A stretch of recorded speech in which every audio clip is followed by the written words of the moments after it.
ഇന്ന് രാവിലെ ഞങ്ങൾ പള്ളിയിൽ കഴിഞ്ഞ് പിള്ളേരെ സൺഡേ ക്ലാസ്സിലും വിട്ടിട്ട് നേരെ പോയത് ഇച്ചിരി ബീഫ് മേടിക്കാൻ ടൗണിലേക്കാണ്. ഇന്ന് എന്താണെന്ന് അറിയില്ല, ടൗണിലൊക്കെ നല്ല തിരക്ക് കുറവായിരുന്നേ. പിന്നെ ഞങ്ങൾ എല്ലാ ദിവസവും ഞായറാഴ്ച എന്തെങ്കിലും ഒരു നോൺ വെജ് മേടിക്കും കേട്ടോ. എല്ലാ ക്രിസ്ത്യൻസും അങ്ങനെയൊക്കെ തന്നെയാണെന്ന് തോന്നുന്നു. പള്ളി കഴിഞ്ഞ് ഇച്ചിരി ഇറച്ചിയോ കപ്പയോ എന്തെങ്കിലും മേടിച്ച് വീട്ടിൽ പോകുന്നതാണ് ഞങ്ങളുടെ സ്ഥിരം കലാപരിപാടി കേട്ടോ. അപ്പോൾ അങ്ങനെ ഞങ്ങൾ ചെന്നപ്പോൾ ഇതാ കുറേ മീനും ഒക്കെ ഇങ്ങനെ നിരത്തി വെച്ചിട്ടുണ്ട്. സതീഷേട്ടൻ അവിടെ ബീഫ് മേടിക്കാൻ വേണ്ടിയിട്ട് നിൽക്കുന്നുണ്ട്. മീനൊക്കെ കണ്ടപ്പം എൻ്റെ മനസ്സൊന്ന് മാറി, ഇച്ചിരി മീൻ മേടിച്ചാലോ എന്നായി എൻ്റെ ചിന്ത. പക്ഷേ ചേട്ടായി ഒട്ടും സമ്മതിച്ചില്ല. ഞങ്ങൾ ബീഫ് തന്നെ മേടിച്ചു കേട്ടോ. ഈ ഇറച്ചിയൊക്കെ മേടിക്കുകയും കറി വയ്ക്കുകയൊക്കെ ചെയ്യുമ്പോൾ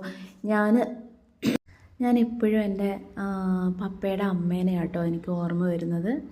എൻ്റെ ചെറുപ്പകാലത്തൊക്കെ പപ്പയുടെ അനിയന്മാരൊക്കെ ഇങ്ങനെ തറവാടിന് ചുറ്റും കേട്ടോ താമസിച്ചിരുന്നത്. അപ്പോൾ അമ്മ അന്നൊക്കെ 1-1.5 കിലോയൊക്കെ അല്ലേ ബീഫൊക്കെ മേടിക്കുള്ളൂ. അങ്ങനെ മേടിക്കുമ്പോൾ അമ്മ നമ്മളിപ്പോൾ ചേർക്കുന്ന പോലെ ഒരുപാട് മസാലയോ അല്ലെങ്കിൽ വെളിച്ചെണ്ണയോ ഒന്നും ചേർക്കത്തില്ല കേട്ടോ. വളരെ സിമ്പിളായിട്ടുള്ളൊരു കറി, ഒരു നീട്ടിയ ഒരു കറിയായിരിക്കും.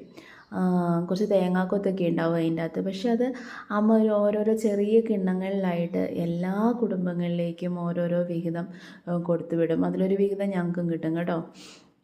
അപ്പോൾ അത്രയും തുല്യമായിട്ട് ആ പങ്കിട്ട് കൊടുത്ത ആ ഒരു ബീഫ് കറിയുടെ ആ ഒരു ടേസ്റ്റ്, അത് പിന്നീട് ഞാൻ കല്യാണം കഴിഞ്ഞ് വന്നിട്ടോ അല്ലെങ്കിൽ വേറെ എവിടെയെങ്കിലും പോയിട്ടോ ഒരിക്കലും എനിക്കൊരു ബീഫ് കഴിക്കുമ്പോൾ കിട്ടിയിട്ടേ ഇല്ല കേട്ടോ. ആ ഒരു കറിയുടെ ടേസ്റ്റ് ഒരുപക്ഷെ അമ്മയുടെ ആ ഒരു സ്നേഹത്തിൻ്റെ ഒരു ടേസ്റ്റ് ആയിരിക്കുമല്ലേ അത്.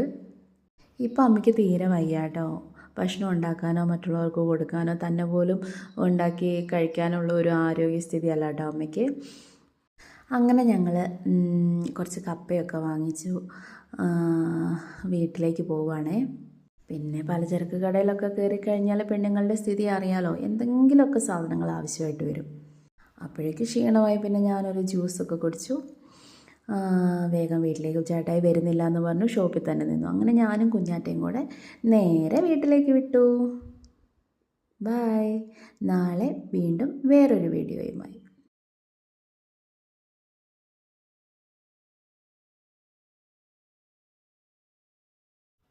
ഇന്ന് രാവിലെ ഞങ്ങൾ പള്ളിയിൽ കഴിഞ്ഞ് പിള്ളേരെ സൺഡേ ക്ലാസ്സിലും വിട്ടിട്ട് നേരെ പോയത് ഇച്ചിരി ബീഫ് മേടിക്കാൻ ടൗണിലേക്കാണ്.